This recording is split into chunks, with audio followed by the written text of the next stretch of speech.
Hello everyone, welcome to our YouTube channel. और आज की वीडियो में हम पढ़ने वाले हैं introduction to forensic medicine. Forensic medicine का जितना भी इंट्रोडक्टरी पोर्शन है विद एथिक्स आज की क्लास में हम कंप्लीट करने वाले हैं। तो ये इंट्रोडक्शन वाला पोर्शन होने वाला है। So let's start today's class with introduction to forensic medicine. Forensic medicine समझने से पहले आपको ये दोनों वर्ड्स को समझना पड़ेगा, वर्ड फोरेंसिक और दूसरा है मेडिसिन। तो जो फोरेंसिक वर्ड है वो वर्ड रिलेटेड है फोरम से। फोरम एक ऐसे प्लेस होता था जहाँ पे सारे लोग इकट्ठा हुआ करते थे और लीगल मैटर पे बात किया करते थे। ठीक है, लीगल चीज़ों पे बात किया करते थे पहले के ज़माने में। तब से ये वर्ड फोरेंसिक ओरिजिनेट हुआ है, जिसका मतलब होता है फोरम, जहाँ पे पहले ज़माने पे लोग इकट्ठा हुआ करते थे। अगर हम नॉर्मल लैंग्वेज में बात करें तो मैं बोलूँ फोरेंसिक रिलेटेड है लॉ से। ठीक है, आपको सिंपली ये समझना है कि फोरेंसिक किससे रिलेटेड है, फोरेंसिक लॉ से रिलेटेड है। ओके, सो फोरेंसिक को हम इस तरीके से भी डिफाइन कर सकते हैं, ये एक तरीके की अप्लाइड साइंस है। ये एक तरीके की अप्लाइड साइंस है। हम क्या अप्लाई कर रहे हैं, साइंस की टेक्निक, साइंस की नॉलेज अप्लाई कर रहे हैं किसमें, क्राइम सॉल्व करने में। क्राइम को सॉल्व करने के लिए हम डिफरेंट साइंसेस के जो लॉज हैं, जो नॉलेज है, उनको अप्लाई कर रहे हैं। अब उनको बोलते हैं फोरेंसिक। ये तो वर्ड हो गया फोरेंसिक। हमने फोरेंसिक समझ लिया। अब मेडिसिन को समझो। Medicine is related with your medical knowledge. ठीक है, तो कभी भी आप मेडिकल नॉलेज क्राइम सॉल्व करने के लिए यूज़ करोगे तो हम उसको बोलेंगे forensic medicine. Simple as that. ठीक है, फोरेंसिक वर्ड आ गया, इसका मतलब है ये रिलेटेड है लॉ से। अब there are two distant aspects of law medicine relationship. कौन कौन से? सबसे पहला तो फोरेंसिक मेडिसिन जो भी हमने जस्ट पढ़ा, दूसरा है मेडिकल ज्यूरिस्प्रूडेंस। अब ये दोनों ही बहुत ज़्यादा इंपॉर्टेंट है। सुनने में भी एक जैसे लगते हैं बट दोनों डिफरेंट है एक दूसरे से, but of course closely related भी हैं। ठीक है, अब हम समझेंगे कि फोरेंसिक मेडिसिन क्या है, फोरेंसिक और लीगल मेडिसिन। फोरेंसिक का मतलब होता है फोरम, जो मैंने अभी आपको जस्ट बताया, which is used in courts of law, which deals with application of medical and paramedical knowledge to aid in the administration of justice। क्या कर रहे हैं? एड कर रहे हैं, मदद कर रहे हैं जस्टिस एडमिनिस्ट्रेशन के लिए। जस्टिस के लिए आपने क्या करा, मदद करा। आपकी जो मेडिकल नॉलेज है, जो पैरामेडिकल नॉलेज है, वो आपने मदद की, लॉ की, उसकी हेल्प करी। ठीक है, टाइम सिंस डेथ बता दिया, रीज़न ऑफ डेथ बता दिया, एक्सेट्रा। तो ये सारी चीज़ें किस में आ जाएंगी? These are the aids to the administration of justice and this comes under forensic medicine और legal medicine. It is use by the legal authorities for the solution of legal problems. Of course ये कौन use करता है? Legal authorities का इसमें involvement होता है और लीगल प्रॉब्लम्स को सॉल्व करने के लिए हमें मेडिकल नॉलेज यहाँ पे अप्लाई करनी पड़ती है।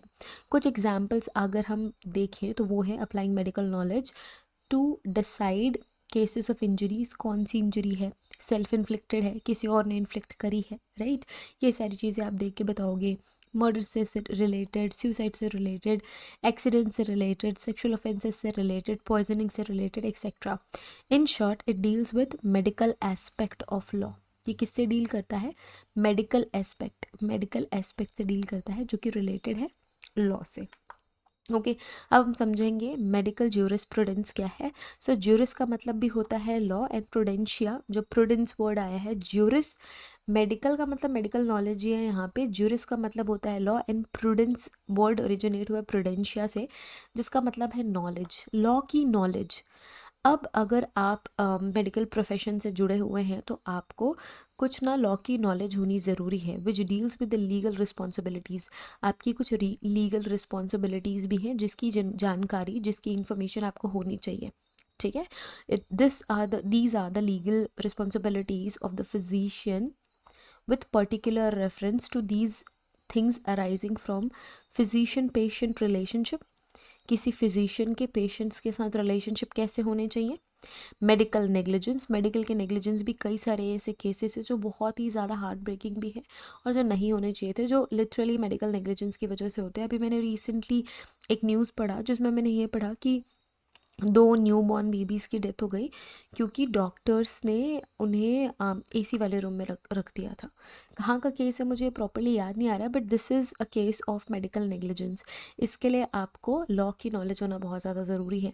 कंसेंट के बारे में क्लियरिटी होनी चाहिए, rights and duties of doctors, serious professional misconduct and medical ethics, ये सारी चीज़ें ज्यूरिस्प्रूडेंस में आ जाएगी। मेडिकल ज्यूरिस्प्रूडेंस में बीइंग अ मेडिकल प्रोफेशनल आपको कौन कौन से लॉज को फॉलो करना है, क्या क्या इन्फॉर्मेशन आपको होनी चाहिए, ये सारी चीज़ें मेडिकल ज्यूरिस्प्रूडेंस में आती है। In short it deals with the legal aspect of a पर्टिक practice of medicine. जब आप मेडिसिन प्रैक्टिस करते हो तब आपको जो भी लीगल नॉलेज होनी चाहिए वो मेडिकल ज्यूरिस्प्रूडेंस के अंदर आती है। अब आई थिंक आपको डिफरेंस भी समझ में आ गया होगा। अब एक और टर्म आता है फोरेंसिक पैथोलॉजी। ये जो फोरेंसिक पैथोलॉजी है, it deals with the study of application of the effects of violence और unnatural diseases in its various forms और इन और ऑन द ह्यूमन बॉडी। ठीक है, ह्यूमन बॉडी के ऊपर जिस भी तरीके का वायलेंस हुआ है, अननेचुरल डिजीज़ आई है, वो फोरेंसिक पैथोलॉजी से क्या करोगे, डिटेक्ट करोगे और हमें भी बताओगे। राइट, हमें इन अ सेंस लीगल लोगों को भी बताओगे। In determining the cause and manner of death in case of violence, suspicion, unexplained, unexpected and sudden or medically unattended deaths को डील करेगी फोरेंसिक पैथोलॉजी, क्योंकि फोरेंसिक पैथोलॉजी की ही एप्लीकेशन से आप ये सारी चीज़ें क्या कर पाओगे, पता कर पाओगे, इन सारी चीज़ों को डील कर पाओगे। अब हमें पढ़ना है इथिक्स के बारे में। अब इथिक्स बोलने से इट्स वेरी इजी, हम बहुत इजीली इथिक्स बोलते हैं एंड ये भी बोलते हैं that we are very very ethical people, but still कुछ ऐसे इथिक्स होते हैं जो हमें being in a particular profession follow करने ज़रूरी होते हैं। तो ये भी हम कवर कर लेते हैं इस लेक्चर में। Medical ethics deals with the moral responsibilities which should guide members of the medical profession in their dealing with each other and their patient and the state। यहाँ पे 2-3 चीज़ें आई हैं। Dealing with each other, so same profession में रह के आप अपने professional colleagues के साथ कैसे आप बिहेव करोगे, वो अपने पेशेंट्स के साथ कैसे बिहेव करोगे, और अपने स्टेट के साथ मतलब अपने देश या फिर अपने रीजन के साथ। ठीक है, medical etiquettes deal with the conventional laws of courtesy which is observed between the members of medical profession.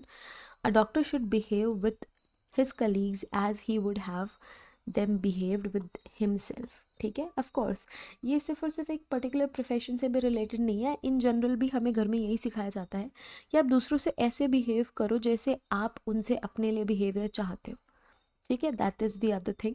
Ethical behaviour is a self impose duty upon each doctor.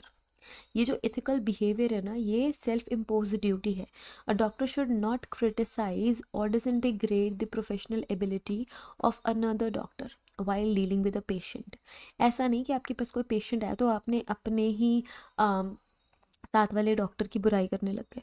आप उनको बताने लग गए कि उन्होंने तो XYZ ऐसा ऐसा केस कर दिया, ये कर दिया, वो कर दिया, उसका केस बिगाड़ दिया, उसकी डिजीज़ बिगाड़ दी, वो तो मरने को ही हो चुका है, एक्सेट्रा एक्सेट्रा। ये बिल्कुल भी इथिकल नहीं और आपको ऐसा कभी भी नहीं करना चाहिए। Forensic medicine deals almost entirely with crime against humans, of course human beings, in which medical examination and evidences are required. ठीक है, जो फोरेंसिक मेडिसिन है वो इंटायरली डील करता है आपके क्राइम अगेंस्ट ह्यूमन बींग्स पे। ठीक है, क्योंकि आप ह्यूमन बींग से ही डील करोगे, उन वो स्पेसिफिकली किसी न किसी क्राइम से रिलेटेड होंगे या फिर किसी मिस्टीरियस डेथ से रिलेटेड होंगे, जिनके एविडेंसेस भी आपको क्या करने होते हैं, प्रिजर्व करने होते हैं। Forensic medicine mostly is an exercise of common sense combined with the application of knowledge and experience of the field of medical knowledge already acquired in the study of other branches of medicine, surgery, etc। ठीक है, its aim is to find out the truth। आपका M यही होगा कि आप truth find out करो। its particular field of activity is judicial investigation in both civil and criminal aspects। ठीक है, आपका मेन एक्टिविटी जो मेन एक्टिविटी होने वाली है वो जुडिशियल इन्वेस्टिगेशन में होने वाली है, चाहे वो सिविल केसेस हो या फिर क्रिमिनल केसेस हो। अब आप समझ लो what are civil cases and what are criminal cases. बहुत सिंपल है, सिविल केसेस आपकी रिलेटेड है प्रॉपर्टी से रिलेटेड, ज़मीन जायदाद, डाइवोर्स के केसेस एक्सेट्रा, जिसको हम यूजुअली बोल देते हैं which is not so serious type of crimes. ठीक है, क्रिमिनल केसेस वो केसेस हैं जो कि मर्डर से, डकैती से, रेप से रिलेटेड है, which is more serious in nature तो आप इसको बोल सकते हो क्रिमिनल ऑफेंसेस। अच्छा, अब इनकी हियरिंग भी अलग अलग कोर्ट में होती है। सिविल केसेस की हियरिंग सिविल कोर्ट में होती है, क्रिमिनल केसेस की जो हियरिंग है वो क्रिमिनल कोर्ट्स में होती है। तो being in a medical professional आपको सिर्फ और सिर्फ ट्रुथ के अराउंड काम करना है अपने पर्टिकुलर फील्ड में, और आप जुडिशियल इन्वेस्टिगेशन से रिलेटेड हो सकते हो in both the areas, civil भी और क्रिमिनल भी। All medical all medical work अच्छा all medical work in a responsible character, especially the medical legal work such as issuing certificate of lunacy and ill health etc. ठीक है, अभी ना जितने भी लोग क्राइम करते हैं उनको ये बड़ा पता है कि जो मेंटली अनस्टेबल लोग होते हैं ना, उनको हम रिस्पॉन्सिबल मानते नहीं है क्राइम के लिए। तो वो ऐसा प्रिटेंड करने लग जाते हैं that they are not mentally stable. उनको भी एग्जामिन हमें ही करना है, मीन आपको ही करना है, राइट? आपको एग्जामिन करना है, आपको बताना है what are the level of lunacy, ill health है या नहीं है, मेंटली स्टेबल वो पर्सन है या नहीं है, कहीं वो एक्टिंग तो नहीं कर रहा है एक्सेट्रा। ये सारे सर्टिफिकेट इशू करते टाइम आपको बहुत ज़्यादा ख्याल रखना है और आपको बहुत अपनी रिस्पॉन्सिबिलिटी को ध्यान में रखते हुए काम करना है। In all the cases in all cases of crime involving the person, example चाहे वो होमिसाइड हो, सुसाइड हो, असॉल्ट हो, सेक्शुअल ऑफेंस हो, ट्रैफिक एक्सीडेंट हो, पॉइजनिंग हो, the help of the medical practitioner is very important, okay, and which is really very important by the police also. Police वाले ही basically लेके आते हैं मेडिकल प्रैक्टिशनर के पास डिफरेंट केसेस, चाहे वो ऑटोप्सी करनी हो, चाहे वो मेडिकल एग्जामिनेशन करना हो। In all such cases, the doctor will be required to appear as an expert witness in the court of law. अच्छा, हमारे कोर्ट में ना एक चीज़ होती है जिसको हम बोलते हैं एक्सपर्ट विटनेस। ठीक है, ये जो विटनेस होता है वो एक्सपर्ट होता है। अच्छा, कभी केबीसी देखी होगी आपने, तो पहले एक लाइफ लाइन होती थी एक्सपर्ट ओपिनियन, है ना? तो उसमें हर एक एपिसोड में एक ऐसा पर्सन होता था, एक ऐसा बंदा आया होता था जो कि किसी फील्ड में बहुत नामी है, या फिर किसी फील्ड में बहुत उसने बहुत कुछ अचीव किया हुआ है ना? तो वह एक्सपर्ट ओपिनियन के लिए आता था। वो एक हेल्पलाइन थी, अगर मैं किसी क्वेश्चन में मुझे आंसर नहीं पता है तो I can take that life line और मैं उनसे पूछ सकती थी, और यूजुअली उनके पास सारे आंसर होते ही थे बीइंग एन एक्सपर्ट, और वो यूजुअली सही आंसर बताते थे। ठीक है, तो एक ऐसा ही फिनोमेना होता है कोर्ट में भी एक्सपर्ट ओपिनियन का। जब कभी भी किसी पर्टिकुलर फील्ड में जो कि लॉयर्स के कैलिबर से बाहर की है, तो उसके लिए वो ओपिनियन क्रिएट करने के लिए या फिर उस चीज़ को समझने के लिए बुलाते हैं एक्सपर्ट्स को। आप एक्सपर्ट हो सकते हैं, लेट्स से आपने XYZ पर्सन का लेट्स से ऑटोप्सी आपने करी, या फिर आपने उसका मेडिकल एग्जामिनेशन करा, जो मेडिकल टर्मिनोलॉजीज़ हैं, जो मेडिकल सिचुएशंस हैं, वो कोई लॉयर नहीं समझ पाएगा, वो कोई जज नहीं समझ पाएगा, और ना ही वो कोई पुलिस प्रोफेशनल समझ पाएगा। वो सिर्फ और सिर्फ एक मेडिकल प्रैक्टिशनर ही समझ पाएगा, या फिर मेडिकल फील्ड से रिलेटेड कोई बंदा समझ पाएगा। ठीक है, ये सिर्फ और सिर्फ मेडिकल फील्ड से रिलेटेड नहीं है, डिफरेंट डिफरेंट फील्ड में, चाहे वो आर्ट हो, चाहे वो साइंस हो, चाहे वो मेडिसिन हो, एक्सेट्रा। ठीक है, जब इन फील्ड से रिलेटेड जो यूनिक फील्ड्स हैं, डिफरेंट फील्ड्स हैं, इनसे रिलेटेड जब कभी भी कोई ओपिनियन या विटनेस की ज़रूरत होती है, तो एक्सपर्ट ओपिनियन के लिए हम एक्सपर्ट विटनेस बुलाते हैं, and you can be the expert witness if you are related with सब केसेस। ठीक है, तो आपको कोर्ट में जाना पड़ेगा, आप अपना एक्सपर्ट ओपिनियन दे सकते हो, फिर आपने XYZ केस हैंडल करा है तो उसके इनसाइट्स आप एकदम ले मैन लैंग्वेज में वहाँ पे कोर्ट में प्रेजेंट करोगे। In some cases the doctor is the chief source of evidence upon which legal decisions are made. अच्छा, कभी कभी ऐसा हो सकता है, कई सारे केसेस ऐसे भी होंगे कि आप ही एक chief source of evidence, as a chief source of evidence present रहने वाले हैं, जिनके ऊपर ही बड़े बड़े लीगल डिसीजंस टिकेंगे आगे, है ना? तो इस वजह से भी इथिकल होना is very important. In case of sudden death, the authorities will depend mostly or completely on medical evidence is now in the establishment of cause of death। ठीक है, कॉज ऑफ डेथ पता करने के लिए सोलोली completely ही वो dependent होते हैं medical evidence पे। In case of accident to determine the blame. अच्छा, एक्सीडेंट के केस में भी ब्लेम डिटरमिन करने के लिए जो पुलिस प्रोफेशनल्स होते हैं, जो लॉ होता है, वो क्लियरली आप पे ही डिपेंडेंट होता है। ठीक है, अब डॉक्टर को कब कब टेस्टिफाई करने के लिए कोर्ट में बुलाया जाएगा। तो पहला पॉइंट ये हो सकता है as an ordinary witness who saw an incident. आप हो सकते हो कि आप एक ऑर्डिनरी विटनेस हो जिसने कोई एक इंसिडेंट देखा है और इस वजह से आपको कोर्ट रूम में बुलाया गया है टू टेस्टिफाई समथिंग। सेकेंड है as the medical practitioner who treated the patient. हो सकता है कि आपने किसी XYZ पर्सन को ट्रीट किया है and you know some details which nobody knows. इस वजह से आपको टेस्टिफाई करने के लिए बुलाया जा सकता है. Third is an expert to give his opinion और her opinion on matter of science. अच्छा, कुछ ऐसी कॉम्प्लिकेटेड थ्योरी है साइंस की या कुछ चीज़ वहाँ पे लग रही है which is solely related with medical science, तो उस चीज़ को समझने समझाने के लिए, ओपिनियन देने के लिए आपको बुलाया जा सकता है. अच्छा, इन फर्स्ट टू कंडीशन, जो पहले दो कंडीशंस है, it is his duty to oblige to testify. अब पहले जो दो कंडीशन है ना, इसमें तो आपकी ड्यूटी है, आपको टेस्टिफाई करने जाना ही पड़ेगा. इन द लास्ट कंडीशन ही में रिफ्यूज़ द रिक्वेस्ट. अगर आपको एक्सपर्ट ओपिनियन के लिए बुलाया गया है in the matter of science, ठीक है, अगर आपने किसी पेशेंट को ट्रीट किया है, जाना ही पड़ेगा. ठीक है, you have to be present there. अगर आप ऐसे कोई विटनेस हो जिसने कोई इंसिडेंट देखा है, आपको जाना ही पड़ेगा. बट थर्ड सिचुएशन के केस में, सिर्फ और सिर्फ इस केस में क्या हो सकता है, आप रिफ्यूज़ कर सकते हो. कब रिफ्यूज़ कर सकते हो? अगर आपको ऐसा लगता है कि ये जो एक्सपीरियंस है एक्सपर्ट विटनेस बन के जाने का कोर्ट में, ये बहुत ही ज़्यादा पेनफुल और स्ट्रेसफुल आपके लिए होने वाला है, तब आप रिफ्यूज़ कर सकते हो. इफ़ अ डॉक्टर और a medical professional feels that it is not sufficiently qualified, that person is not sufficiently qualified to testify with any conviction in that particular case. अगर आपको ऐसा लगता है कि you are not that qualified enough कि आपको जाके कोई ओपिनियन वहाँ पे देना चाहिए, तो भी आप रिफ्यूज़ कर सकते हो. ठीक है, अगर आपके पास टाइम नहीं है, आप बहुत ज़्यादा पैक चल रहे हो, बहुत ज़्यादा फुल चल रहे हो, आपके पास एक सेकंड का भी टाइम नहीं है, ये तो मैंने बस ऐसे ही बोल दिया, एक सेकंड का भी टाइम नहीं है, but for example you have cases to handle, you have a lot of work, तो आप उस चीज़ को भी रिफ्यूज़ कर सकते हो ये बोल के कि you have a lot of work, आप नहीं आ पाओगे. ठीक है, एक्सपर्ट ओपिनियन के लिए. A properly prepared physician often finds his courtroom experience educative and not as traumatic as he would have anticipated. अगर इस सेंटेंस का कहना ये है कि अगर आप एक प्रॉपरली प्रिपेयर्ड फिजिशियन हो, तो कोर्ट रूम में जाना आपके लिए एक बहुत ही मज़ेदार और एडुकेटिव एक्सपीरियंस हो सकता है. बट अगर यू आर नॉट रेडी और प्रिपेयर्ड इनफ, तो फिर आपके लिए एक थोड़ा स्ट्रेसफुल सिचुएशन हो सकती है. His introduction to the legal process may be unpleasant.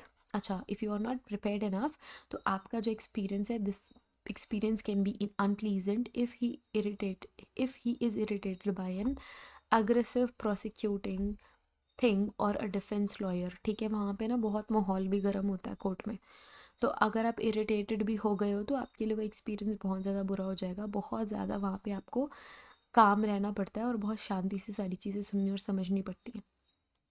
ठीक है, ओके. सो आप इस चीज़ को डिच कर सकते हो, रिफ्यूज़ कर सकते हो. Other factors include fear of merciless cross examination, harassment और इवन द रिकॉल. अच्छा, ये रीज़न भी हो सकता है कि आपको ऐसा लग रहा है कि बहुत बुरी तरीके से मर्सिलेस क्रॉस एग्जामिनेशन होगा, मेरा हरासमेंट हो सकता है, या फिर बार बार मुझे जाना पड़ेगा कोर्ट में. तो इन सारी सिचुएशन में भी आप क्या कर सकते हो, रिफ्यूज़ कर सकते हो. एक French medico legal authority person थे जिन्होंने ये बोला था कि if the law has made you the physician और a witness, remain a man of science. You have no victim to avenge, no guilty person to convict and no innocent person to save. अगर आपकी को government ने बुलाया है या फिर law ने आपको एक फिजिशियन या विटनेस बनाया है, तो आपको साइंस को रिप्रेजेंट करने जाना है, किसी विक्टिम को नहीं बचाना है. ठीक है, किसी गिल्टी पर्सन को कन्विक्ट नहीं कराना है, ना ही किसी इनोसेंट पर्सन को सेव करना है. आपको सिर्फ और सिर्फ साइंस को रिप्रेजेंट करना है वहाँ पे. ठीक है, you must bear testimony within the limits of science. आप जब भी टेस्टिमनी दो, जब आप टेस्टिफाई करो, जब आप ओपिनियन दो, तो आपको साइंस के लिमिट्स में रहना है, साइंस के दायरे में रहना है. The attitude of a scientific witness should be the same whether he is called by the prosecution और बाय द डिफेंस. चाहे किसी भी पार्टी से आपको बुलाया जाए, you have to speak the truth, जो साइंस के पर्सपेक्टिव से आपने डिस्कवर किया है. ठीक है, इमोशनली आपने किसी से कनेक्ट नहीं करना है, क्योंकि हो सकता है फिर आप अनफेयर हो जाओ. ठीक है, एथिकल प्रैक्टिस की बात है. The doctor really testify neither or nor against to the prosecution or the defense. The doctor's expertise in its application of science to a legal controversy and the proper interpretation of the scientific findings. आपके जो scientific findings हैं उनको properly interpret करो। किसी भी तरीके की legal controversy में आपको इंडल्ज नहीं करना है खुद को। इसके अलावा आपको अपने साइंस एक्सप्लेनेशंस देनी है। That person his sole obligation is to present the truth as he or she sees it, adding nothing, withholding nothing और distorting nothing। ना तो आपको कुछ ऐड करना है, ना तो कुछ आपको छुपाना है, और ना ही किसी भी चीज़ को तोड़ मरोड़ के प्रेजेंट करना है। He should not concern himself with the previous character of the accused और with the evidence in the case। अगर आपको पता है कि जो पर्सन अक्यूज है उसका पुराना जो हिस्ट्री जो उसकी रही है वो बहुत बुरी रही है, तो आपको अपने पास एक्सपीरियंस के बेसिस पे वहाँ पे किसी को भी जज नहीं करना है। You have to represent the science. आपको अपनी साइंटिफिक फाइंडिंग्स ही बतानी है। The medical professional should not be influenced in any way by emotional consideration such as sympathy और एंटिपैथी। ठीक है, किसी भी तरीके की सिंपैथी से खुद को इमोशनली मैनिपुलेट होने नहीं देना है। Doctor must be honest for confidence is inspired by honesty and success depend on the confidence. The medico-legal aspects of any cases must always be secondary to life-saving treatment to the patient। ठीक है, हर एक चीज़ secondary होनी चाहिए एक medical professional के लिए। अगर कोई ऐसा पर्सन है जिसकी लाइफ अभी खतरे में है और आप उसे बचा सकते हो, तो आपका फर्स्ट जो रिस्पॉन्सिबिलिटी होगा वो ये होगा to save that person's life. फिर भले ही वो क्रिमिनल क्यों ना हो, भले ही वो अक्यूज पर्सन क्यों ना हो, उसको रियलिटी में मर जाना चाहिए वॉट एवर, ये आपको डिसाइड नहीं करना है। बीइंग अ मेडिकल प्रोफेशनल आपको सबसे पहले उसको एज अ पेशेंट मानना है, and you have to treat that person as your patient and you have to save that person's life. फिर भले ही बाद में उसे कैपिटल पनिशमेंट क्यों ना मिल जाए, सजाए मौत क्यों ना मिल जाए, but you have to treat your patient. Okay, तो ये सारी चीज़ें थी related to forensic medicine ethics। In the next class we will cover the history of forensic medicine। If you like this video, don't forget to click the like button and subscribe our channel for more forensic medicine and toxicology videos which is coming in this channel। Thank you so much everyone, see you guys in the next video, till then take care, bye bye।